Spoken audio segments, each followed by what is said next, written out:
I couldn't have seen it at the time, but having asthma was like hitting the jackpot for a child who craved his father's love and attention.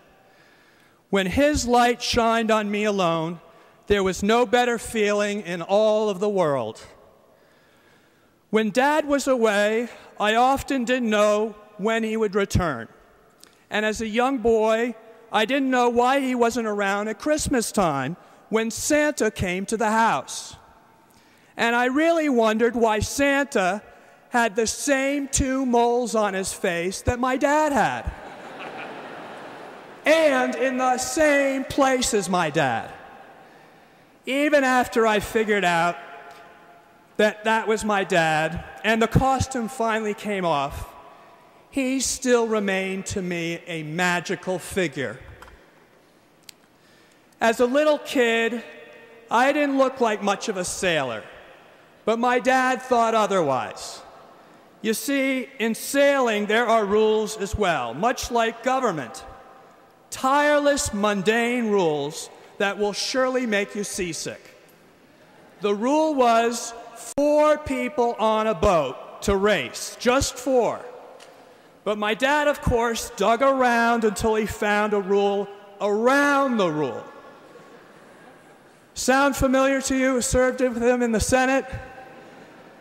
Kids under 12, he found out, especially scrawny little redheads like me, could tag along. My dad found that rule that meshed with his mission. He refused to leave me behind.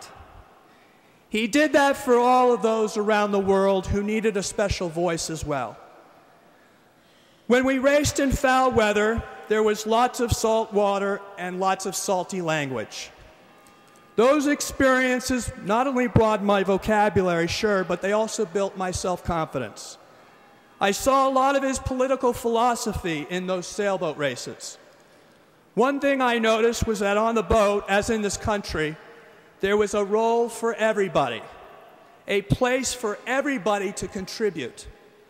Second, in the race, as in life, it didn't matter how strong the forces against you were, so long as you kept driving forward.